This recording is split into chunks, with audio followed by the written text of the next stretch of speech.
Here we have a claim that when children die of drowning, about 25% of them happens in beaches, as opposed to like private pools or pools at home. So there was a sample of 681 drowning deaths of children, and they looked at the place where they drowned, and 30% of them was attributable to beaches. And you want to do some hypothesis testing. Probably you want to show that, well, actually, it's more than 25% that children die in beaches. So they want to talk about that. They want to prove that. And but here they're not giving you any significant level, or it's not asking you to prove anything here. The question just asks you for the test statistic. Well, whatever it is, you first have to figure out which kind of hypothesis testing it is. So this is a hypothesis testing of percentages, which is population proportion.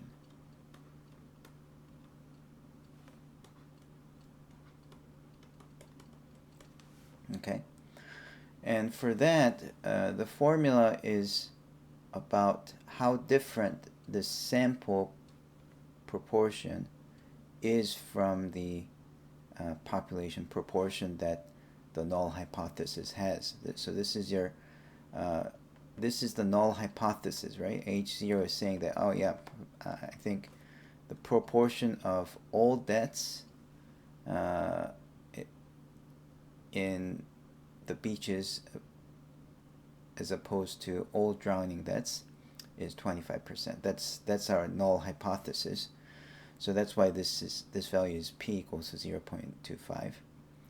And then you have to normalize this by dividing by the square root of pq. Now, one thing that you have to know is that, so this is the definition of the test statistic. One thing that could be a little confusing is that this PQ is not the same as when you do the confidence interval. When you do the confidence interval, the formula for the margin of error is z alpha over 2 times square root of PQ over n with p hat q hat. And there we had to use p hat q hat, the sample proportion, and the 1 minus the sample proportion, because that's all we had. But when it comes to hypothesis testing, we actually have the purported value of p, so you use that. And because of that difference, sometimes there's a rare case where sometimes when you look at the confidence interval, in the whatever 90% confidence or whatever contains your test statistic, whereas if you use this hypothesis testing, it gives you a different value. Sometimes that rare thing may happen when it comes to this testing of population proportion. Okay, but anyways, let's try to compute this.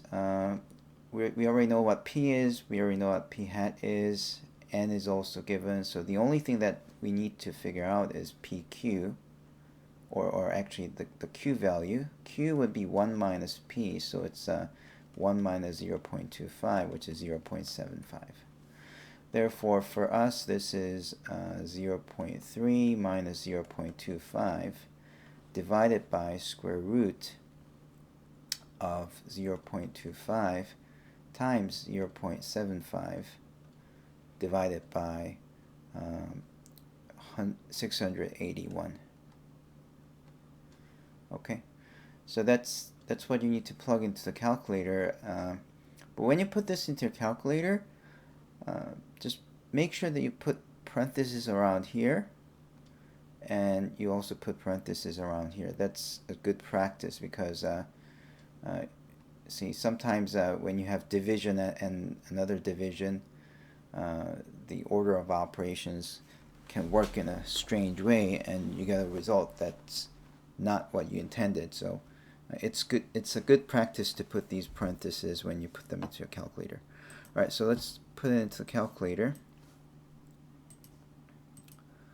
Okay, so we have parentheses opened, 0.3 minus 0.25, close the parentheses and then divide, and then square root, and let's open another parenthesis, and here I have 0.25 times 0.75 divided by 681, and then you close the parenthesis, the enter, and you get 3.0133. So this is 3.01.